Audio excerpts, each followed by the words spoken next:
Saludo a todos los oyentes de Radio María.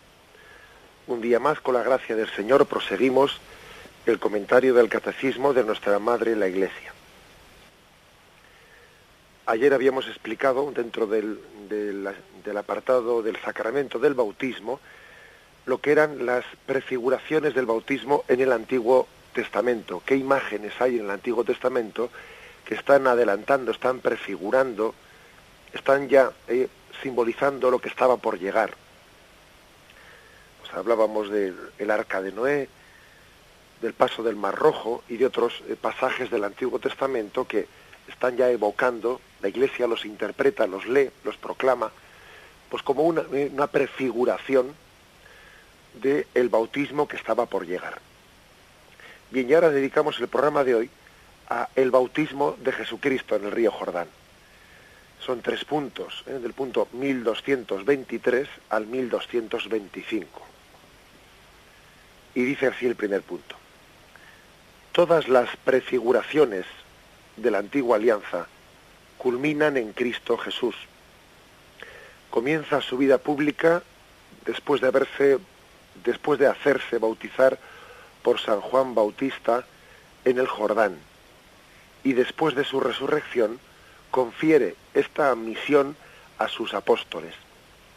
Y pues, y haced discípulos a todas las gentes, bautizándolas en el nombre del Padre, y del Hijo, y del Espíritu Santo, y enseñándoles a guardar todo lo que os he mandado.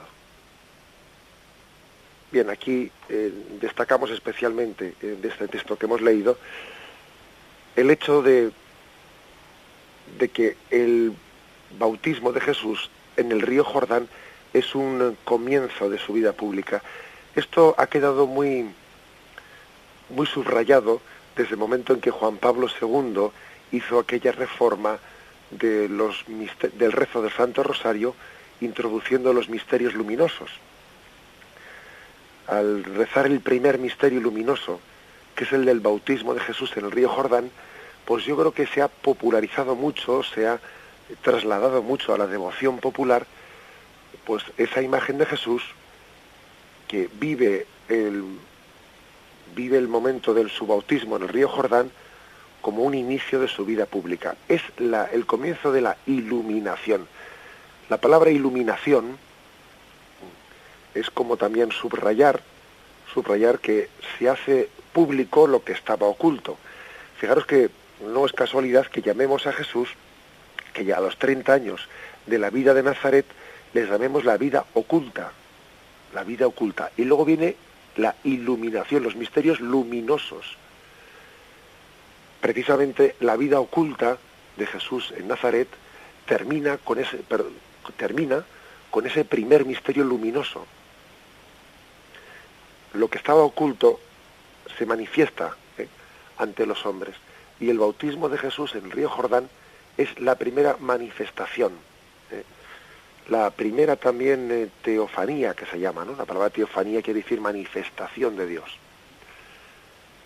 Por eso los misterios luminosos, que son los referentes a la vida pública de Jesús, están en medio de dos teofanías, de dos manifestaciones, ¿no? de ese misterio que estaba oculto. El primero es pues el bautismo de Jesús en el río Jordán, y el último es la transfiguración, o mejor dicho, el penúltimo, porque el último es la Eucaristía. La transfiguración es también otro momento de manifestación, tiene muchas similitudes, ¿no? Esa transfiguración en el alto del monte Tabor, los cielos también se abren allí, se manifiesta que aquel es mi Hijo amado, escuchadle. Bueno, pues de una manera muy semejante a como ocurre en el río Jordán, donde también los cielos se abren y desciende en forma de paloma el Espíritu, pues proclamando que quién es ese que está siendo bautizado.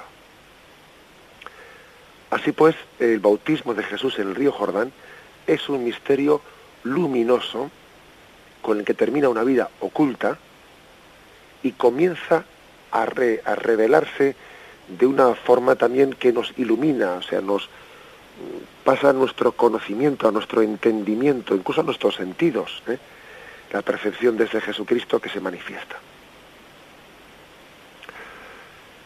Al mismo tiempo, vamos a leer el texto, Mateo 3:13. Después aparece Jesús, que viene de Galilea a Jordán, donde Juan, para ser bautizado por él. Pero Juan trataba de impedírselo. ¿Soy yo el que necesita ser bautizado por ti, y tú vienes a mí? Jesús le respondió: déjame ahora, pues conviene que así cumplamos toda justicia. Lo que más nos sorprende, lo que más nos rompe nuestros esquemas, pues es el hecho de que Jesús quisiese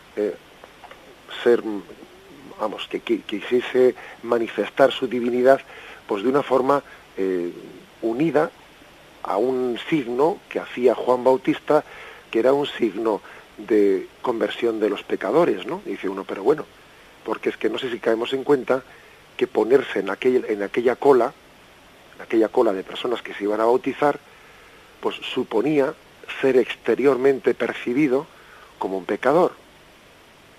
Como un pecador, claro. Pues Jesús tenía delante suyo en aquella cola a una persona que iba a pedir perdón por sus abundantes pecados, y detrás suyo tenía otro que estaba en la misma circunstancia, y claro, cualquiera que pudiese ver a Jesús puesto en la cola de quienes se acercaban a Juan el Bautista, pues podía percibir un pecador más, un pecador más. Lo que es sorprendente es que Jesús quiera, ¿no?, tener ese momento de manifestación, de iluminación, pues mezclado, o sea, con unas formas externas que podrían, ¿no?, que podrían, como se dice popularmente, mancharle, que le podían pringar. Uno se queda se queda ensuciado pues por manifestarse públicamente en medio de pecadores, como cuando Jesús también pues tomó la costumbre de entrar en casa de los pecadores y comer con ellos, etcétera. A algunos les hizo sospechar de que si éste come con los pecadores es que es un pecador más. Digo que llama la atención el hecho de que Jesús tomase un camino que pues muchas personas le podrían haber dicho, y de hecho se lo dijeron, que era, pues que estaba tomando un camino en el que él mismo pues, se manifestaba, o podía parecer, ¿no?, que se estaba manifestando como pecador delante de los hombres.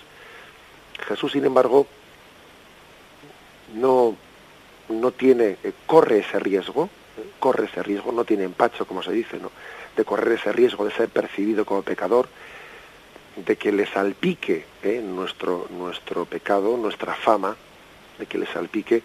Jesús corre con ese riesgo porque él, cuando va en busca de la oveja perdida, pues la carga sobre sus hombros, y si está sucia, ¿no?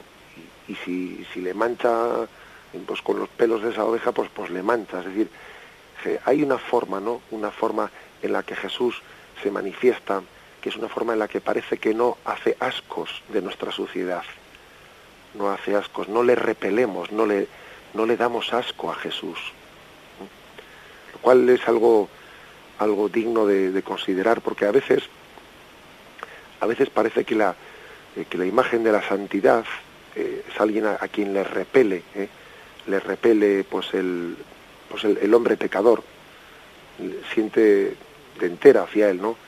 Siente casi, pues yo diría, una especie de alergia, ¿no? Y a Jesús no le damos asco. Jesús no siente repulsión hacia nosotros.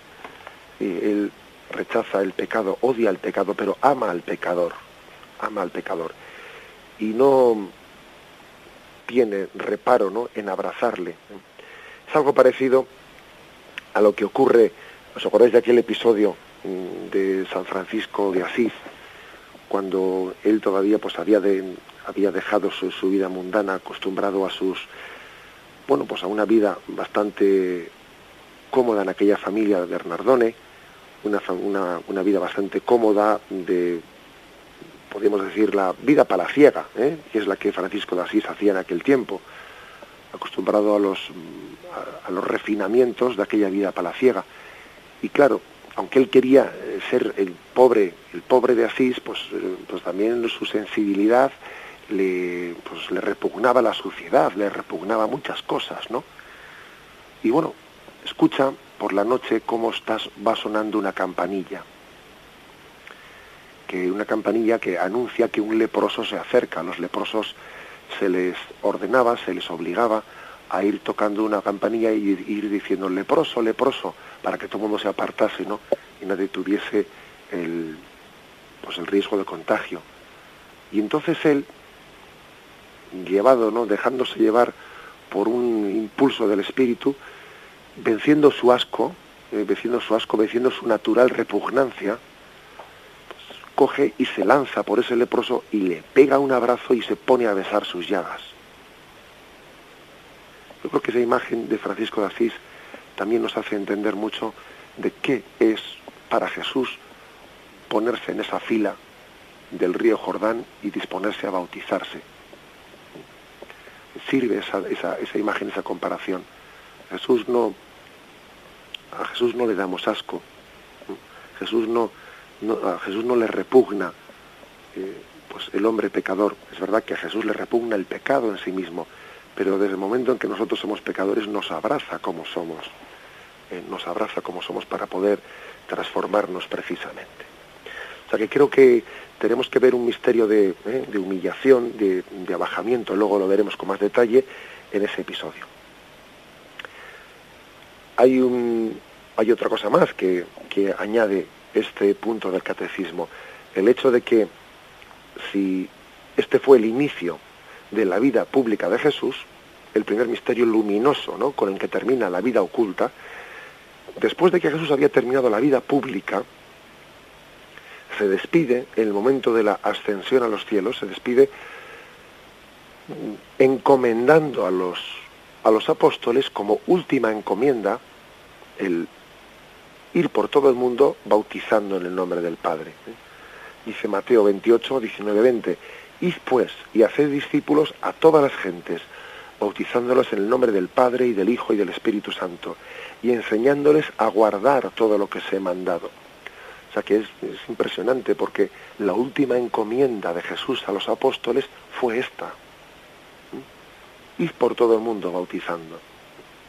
Un texto paralelo, Marcos 16, versículos 15 y 16, dice también, y les dijo, id por todo el mundo y proclamad la buena nueva a toda la creación.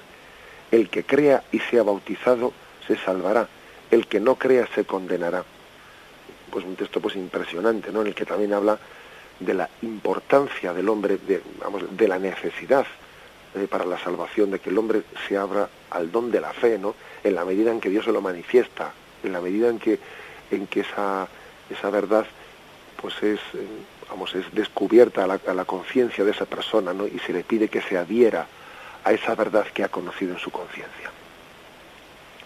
Bien, vamos a hacer un momento de reflexión y seguimos enseguida. El punto 1224 dice así: nuestro Señor se sometió voluntariamente al bautismo de San Juan, destinado a los pecadores, para cumplir toda justicia. Este gesto de Jesús es una manifestación de su anonadamiento. El espíritu que se cernía sobre las aguas de la primera creación desciende entonces sobre Cristo como preludio de la nueva creación, y el Padre manifiesta a Jesús como su Hijo amado. Bien, aquí creo que hay dos o tres cosas importantes para explicar en este punto. Lo primero es que nos llama la atención el hecho de que en ese texto de Mateo 3:15, se hable de que de esta forma Jesús cumplía toda justicia. Jesús le dice a su primo Juan, déjame ahora, pues conviene que así cumplamos toda justicia. ¿Qué significa eso de justicia? ¿Qué quiere decir Jesús? Claro, parece que es normal, ¿no?, lo que Juan Bautista le dice a Jesús, bautizarte yo a ti, pero si eres tú el que me tienes que bautizar a mí. Por cierto, algo tan parecido, ¿no?, a lo que le dice Pedro a Jesús en la última cena, limpiarme los pies yo tú a mí, si soy yo el que tengo que limpiarte los pies a ti. Un texto verdaderamente similar, ¿verdad? Y bueno, y es misteriosa la respuesta de Jesús.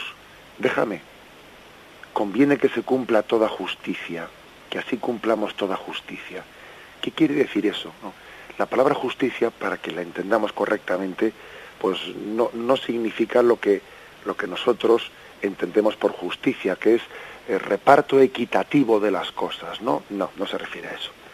En la Sagrada Escritura, la palabra justicia es sinónimo de justificación, o sea, de santificación. Justicia es sinónimo de santidad en la Sagrada Escritura.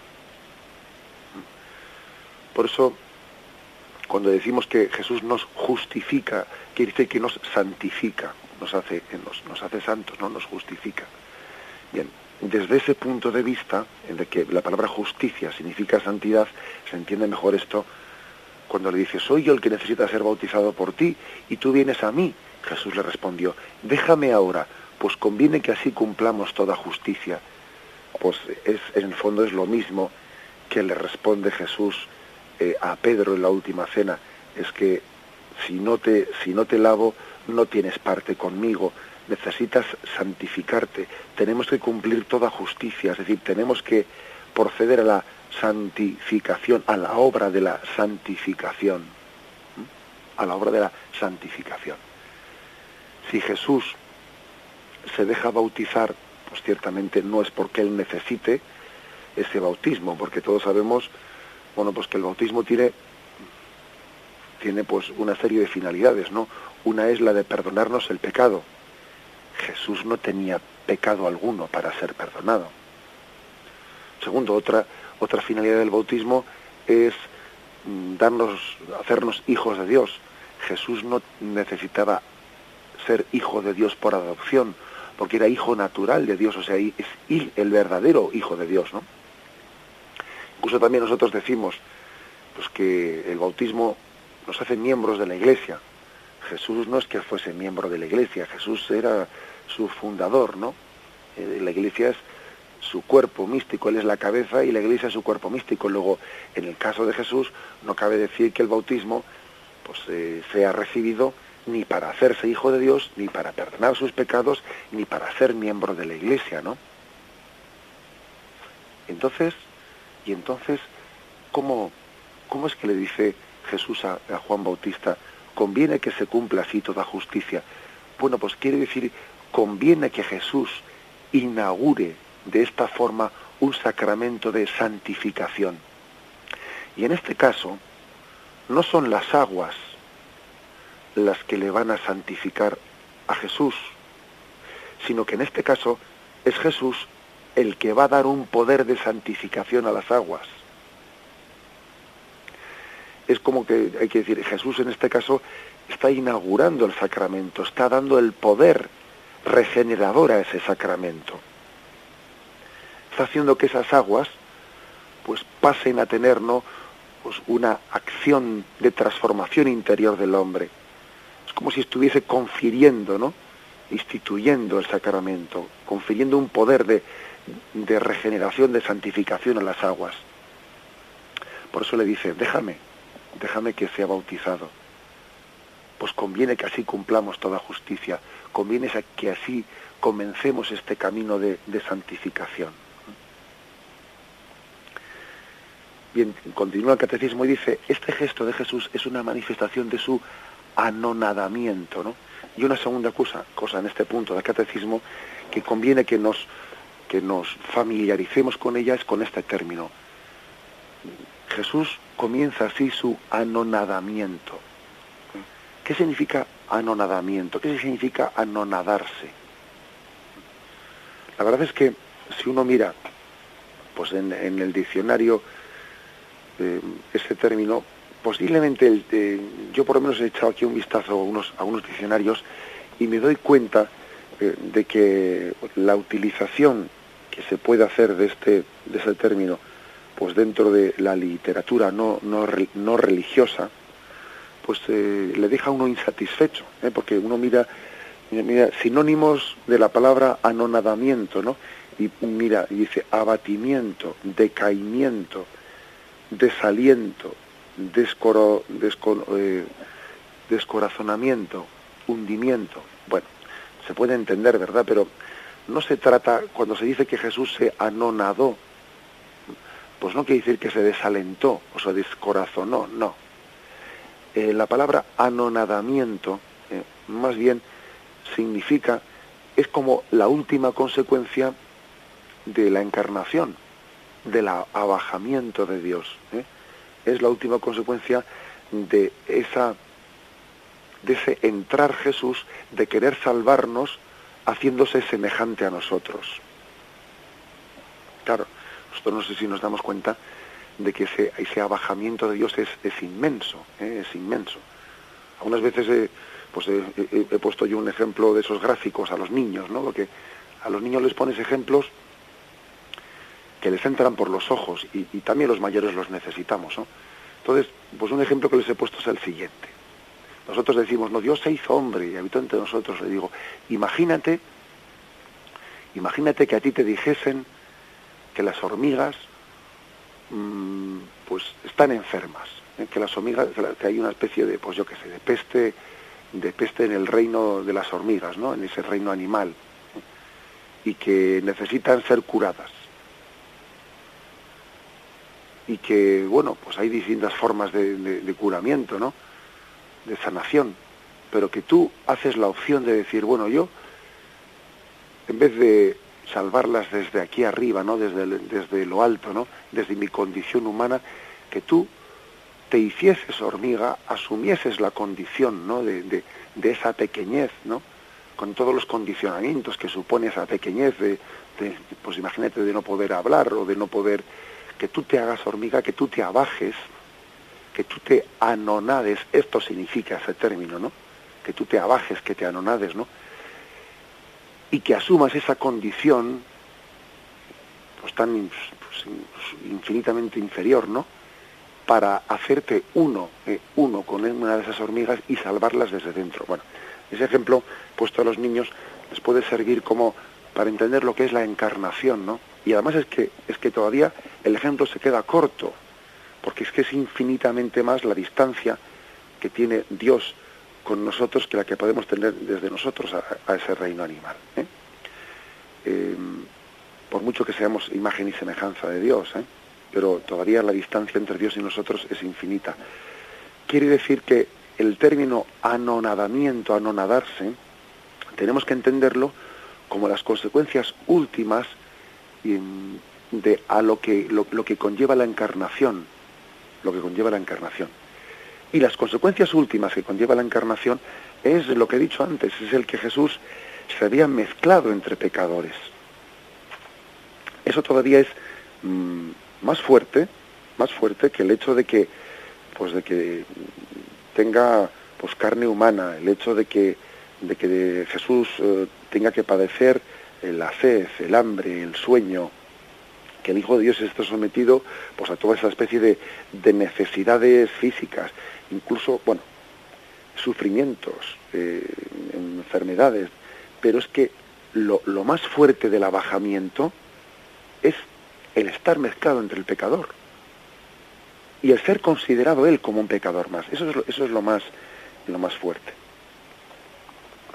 Fijaros, aquí se nos ofrece el texto de Filipenses 2:7, el famoso himno de los filipenses que rezamos en las primeras vísperas de los domingos, ¿no?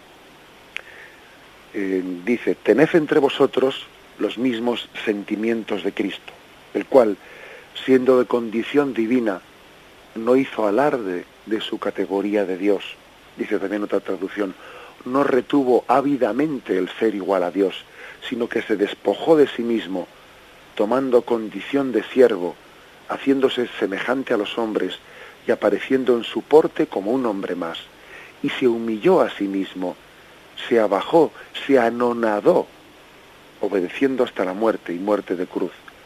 Por lo cual Dios le exaltó y le otorgó el nombre que está sobre todo nombre, para que al nombre de Jesús toda rodilla se doble en los cielos, en la tierra, en el abismo, y toda lengua confiese que Cristo Jesús es Señor, para gloria de Dios Padre. Es decir, Jesús se anonadó, ¿no?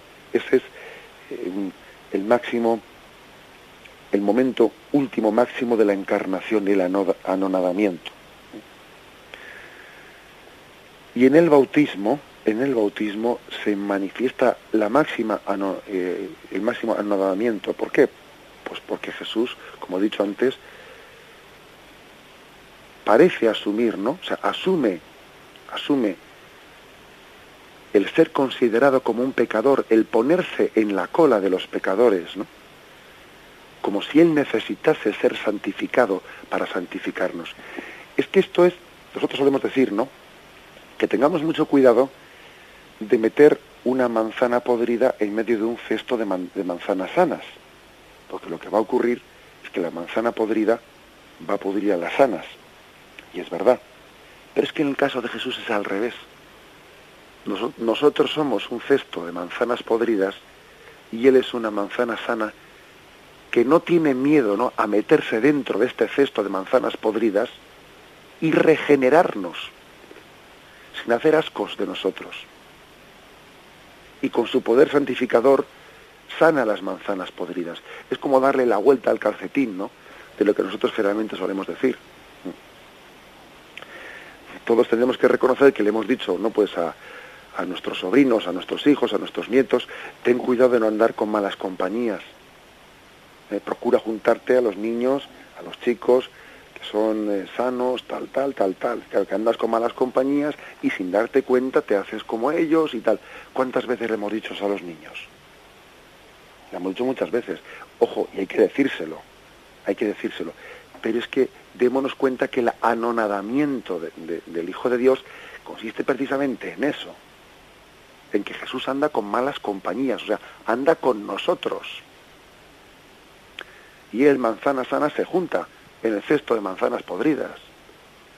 Tenemos que, yo diría, maravillarnos, ¿no?, de que Jesús no haga ascos de estar en esa fila del río Jordán, de que Jesús abrace, ¿no?, la condición humana, que es una condición pecadora.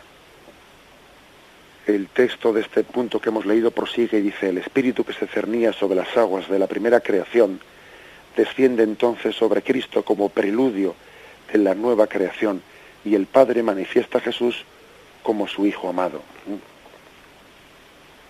Dice Mateo 3, 16, 17, bautizado Jesús, salió del agua, y en esto se abrieron los cielos, y vio al Espíritu de Dios que bajaba en forma de paloma y venía sobre él. Y una voz que salía de los cielos decía: este es mi Hijo amado, en quien me complazco. Con lo cual, en esta manifestación, ¿no?, en esta teofanía, que tiene lugar inmediatamente después, ¿no?, de que Jesús pues ha sido puesto, como os he dicho antes, mezclado entre los pecadores, después de que Jesús sea anonadado entre ellos, ¿no? En esta manifestación se está recordando que ha comenzado la segunda creación. Hay dos creaciones, ¿no? La creación de Adán, la creación natural, y la segunda creación es la creación en Cristo, la creación sobrenatural. La primera creación es la que nos pasó de la nada a la existencia, y la segunda creación es la que nos pasó de la condición pecadora a ser santificados. Y es mayor la segunda creación que la primera. No os olvidéis de aquel texto que dice, ¿no?, ¿qué es más? ¿Decirle a este, tus pecados son perdonados, o decirle, levántate, coge tu camilla y echa a andar? ¿Qué es más? Perdonar los pecados que curarle a un paralítico. Es mucho más la segunda creación que la primera, es mucho más la creación a una vida nueva sobrenatural, a una vida de gracia, que a una, que meramente una sanación física que en sí mismo no supone nada, porque uno se puede sanar físicamente pues para luego condenarse, vamos a ser claros, incluso para que esa facultad física que se te ha devuelto en una sanación igual la utilices para mal. O sea que es muchísimo más la sanación, el vivir en gracia, que lo segundo. Bien, este es pues, ¿no?, es la segunda creación. El preludio de la nueva creación es el bautismo de Jesús en el río Jordán. Ese es el preludio. Ahí comienza la segunda creación. Bien, vamos a hacer un momento de reflexión. El punto 1225, con el que concluimos, dice así: en su Pascua, Cristo abrió a todos los hombres las fuentes del bautismo. En efecto, había hablado ya de su pasión que iba a sufrir en Jerusalén como de un bautismo con que debía ser bautizado. Fijaros esta expresión de Jesús, ¿no? Él dice, con un bautismo he de ser bautizado, ¿no? Curiosamente, le llama a su muerte bautismo. Curioso, ¿eh? Creo que de esto tenemos que meditar y darle unas vueltas, porque ¿qué significa? Marcos 10:38 dice, Jesús les dijo, no sabéis lo que pedís, podéis beber la copa que yo he de beber, o ser bautizados con el bautismo con que yo voy a ser bautizado. O sea, Jesús le llama bautismo, un bautismo. La diferencia está en que el bautismo de Jesús fue un bautismo de sangre, y él tradujo lo que había ganado, ¿no?, por su bautismo de sangre, lo tradujo en nosotros a un bautismo de agua. Él alcanzó la gracia para nosotros mediante un bautismo de sangre, pero en su delicadeza y misericordia nos la comunica a través de un bautismo de agua, en vez de un bautismo de sangre. Jesús transforma la sangre en agua para nosotros. Él no se ahorró la sangre. Sin embargo, a nosotros nos ahorra la sangre comunicándonos a través del agua lo que Él obtuvo por la sangre. Sangre y agua, ¿no?, brotaron del costado de Cristo. A mí me impresiona profundamente que de esos dos elementos, sangre y agua, Jesús tomó la sangre y nos dio a través del agua lo que él había realizado, la redención que él había obtenido a través de la sangre. Por eso dice que él debía de sufrir un bautismo, que había un bautismo con el que debía de ser bautizado. Fijaros Lucas 12:50, he venido a arrojar un fuego sobre la tierra, y cuánto desearía que ya estuviera ardiendo. Con un bautismo tengo que ser bautizado, y qué angustiado estoy hasta que se cumpla. Para Jesús, pues, la palabra bautismo es una palabra angustiosa, es una palabra terrible. Nosotros, la palabra bautizo, pues para nosotros es todo una fiesta, ¿no?, todo un gozo. El día del bautismo, pues vestimos nuestras mejores galas y hacemos una fiesta familiar, y es un día de gozo, y lanzamos los caramelos a la salida de la iglesia, ¿no?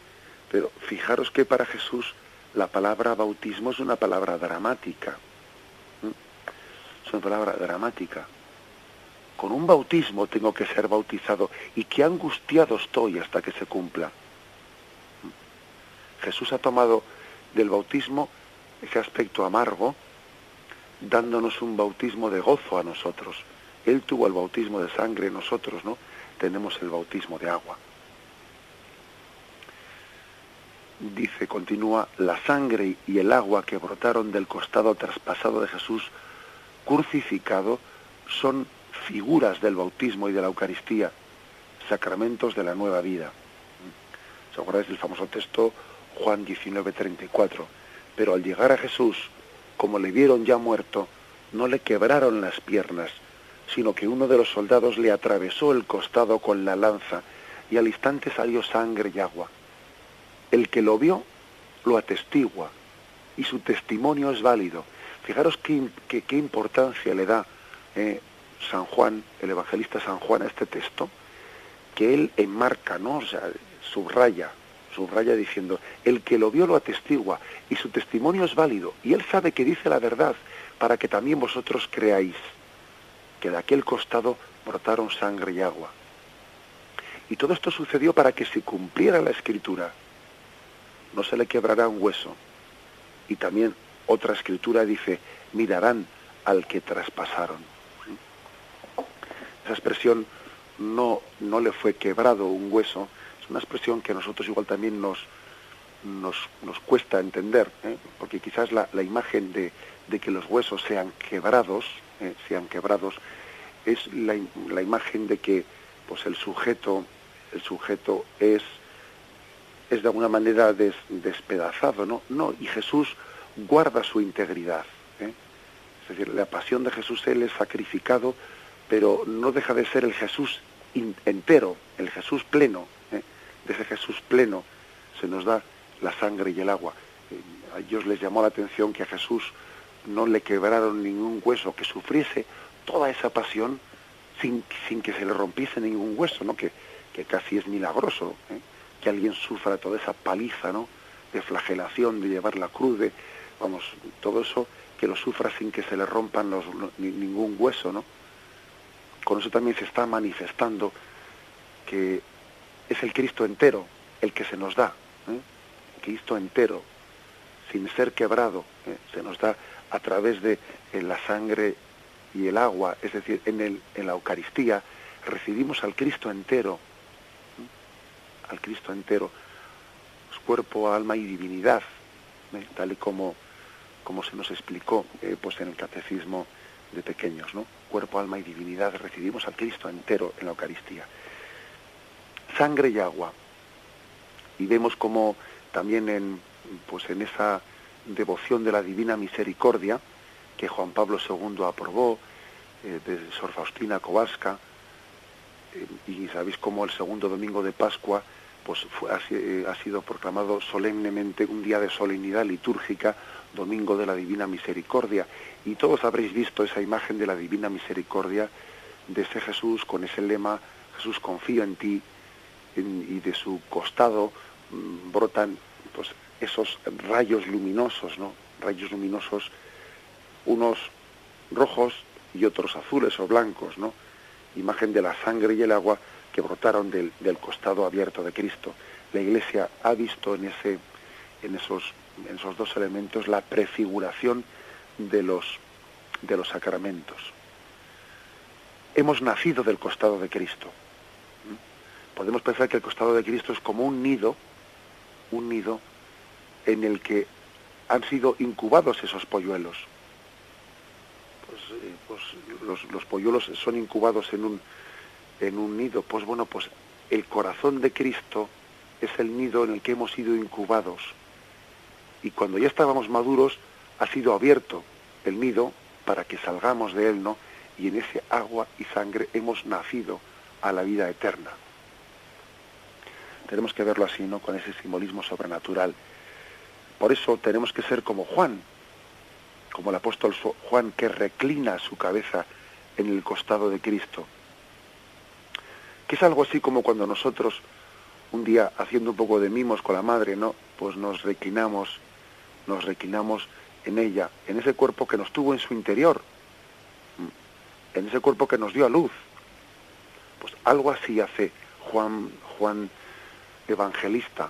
Juan Evangelista en la última cena se reclina en el corazón de Cristo, como diciendo, de ese corazón, en ese nido yo fui incubado, de ese nido nací a una vida eterna, ¿no? Y ahora me reclino en ese costado de Cristo, haciendo memoria de ello y gozando ese momento. Creo que también tenemos que vivir esa intimidad que se nos da en el corazón de Cristo. La sangre y el agua, pues, son figura de los sacramentos del agua y el bautismo. Tenemos un texto que vamos a leer, 1 Juan, capítulo 5, versículos 6 al 8. Este es el que vino por el agua y la sangre, Jesucristo. No solamente en el agua, sino en el agua y en la sangre. Y el Espíritu es el que da testimonio, porque el Espíritu es la verdad. Pues tres son los que dan testimonio: el Espíritu, el agua y la sangre. Y los tres convienen en lo mismo. Impresionante esto, ¿eh? Tres son los que dan testimonio: el Espíritu, el agua y la sangre.